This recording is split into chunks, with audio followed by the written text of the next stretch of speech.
Is the Republican Party fascist? Well, before we can talk about that, we need to understand what fascism is. Fascism is a political philosophy of authoritarianism and nationalism. The central condition of fascism is control. Fascists want to control every aspect of your life. They control the economy, the military, marriage, your hobbies.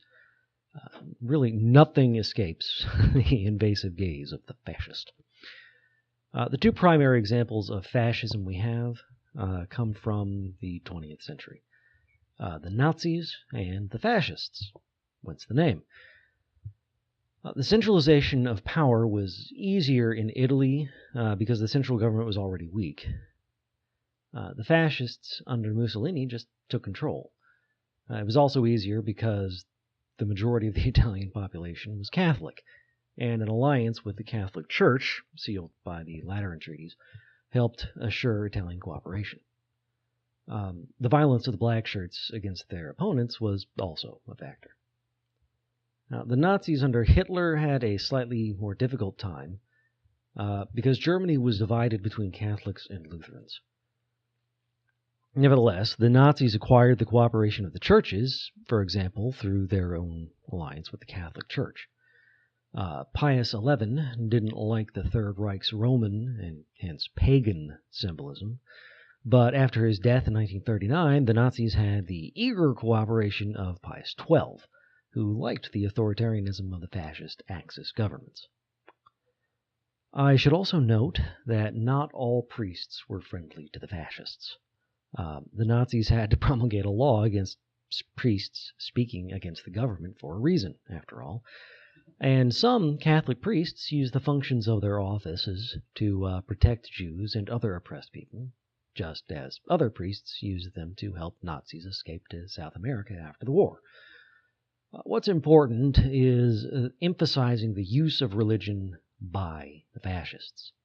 They loved and love the cross and the Bible.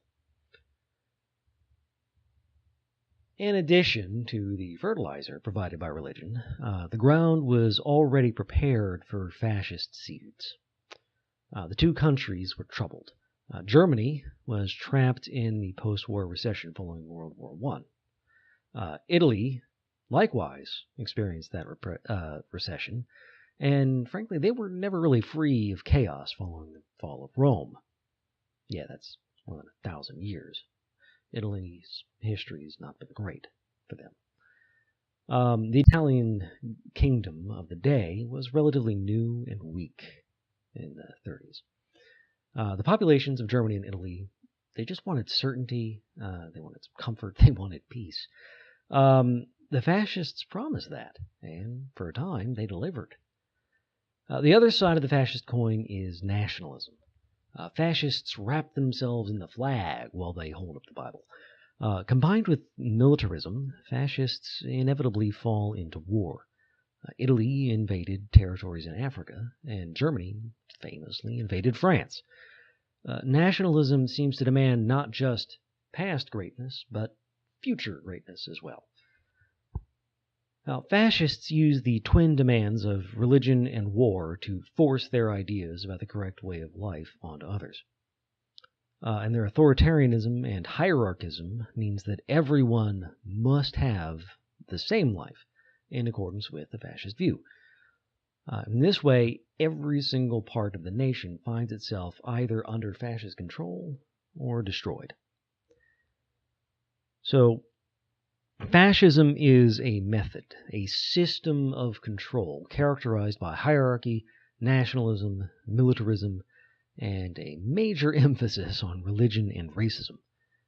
So, are the Republicans fascist? That's a yes. Yes, they are. Once, obviously, this was not the case. Once, the Republicans were not the Progressive Party. Progressive isn't the right word. During the period where the Republicans were fighting for the rights of blacks, they included progressive elements. But U.S. parties weren't really built around philosophies so much as around groups, voting blocs. The Republicans were the urban party more than anything else, and urban environments are conducive to progressive ideas.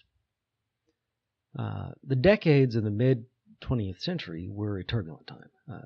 The two parties, the Republicans and the Democrats, exchanged portions of their ideologies and voting blocs.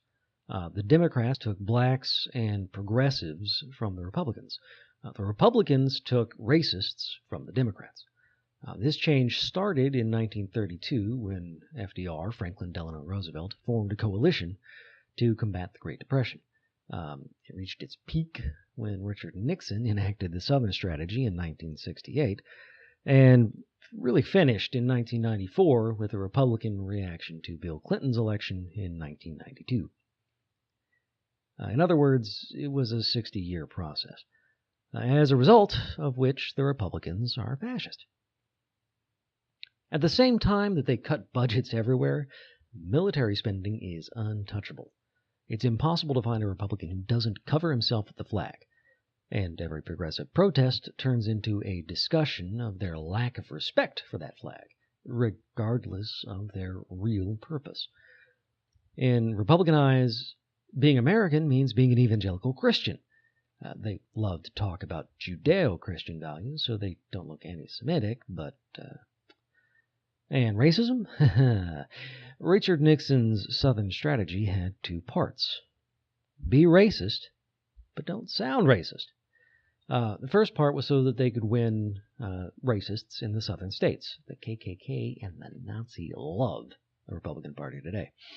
The second part was so that they wouldn't alienate whites in other states who weren't quite as racist as the Southerners.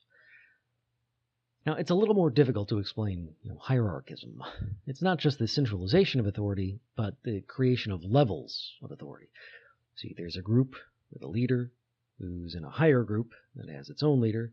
It's part of a group, and so on. Churches are a perfect example of this. The family forms the nucleus, with father as the unquestioned head of the family. The family goes to church, led by a pastor or a priest. The church is part of an organization led, depending on the sect, by a congress of pastors, by bishops, by a pope, or a papa. Note the similarity with family there.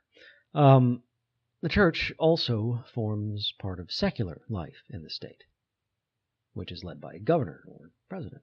In the conservative worldview, there isn't really a separation between religious and secular life.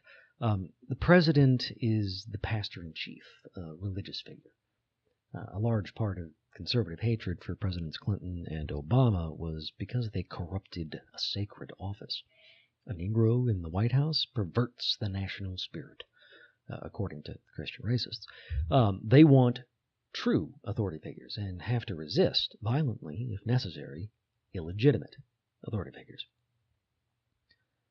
Now, racism isn't necessarily fundamental to fascism, I don't think. It's just that fascism demands foreigners, others, outgroups.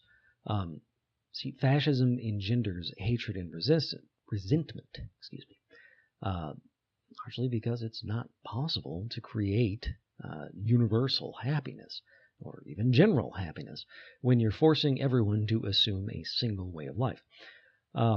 Aiming this hatred and resentment at other targets simplifies the fascist project.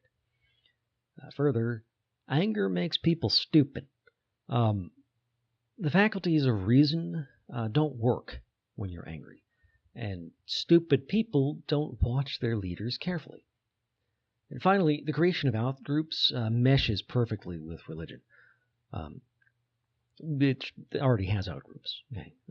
Jews, Muslims, all other non-Christians, all other Christians of different sects, all other Christians who don't act exactly the way you want.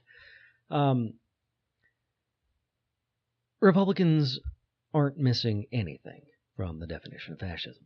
They want to eliminate the ideals of the Republic of the United States and create a Christian monarchy, a militaristic dictatorship, to conquer the world formally, not just through the client states of our hegemonic empire, and do it in the name of a Christ in order to usher in the rapture.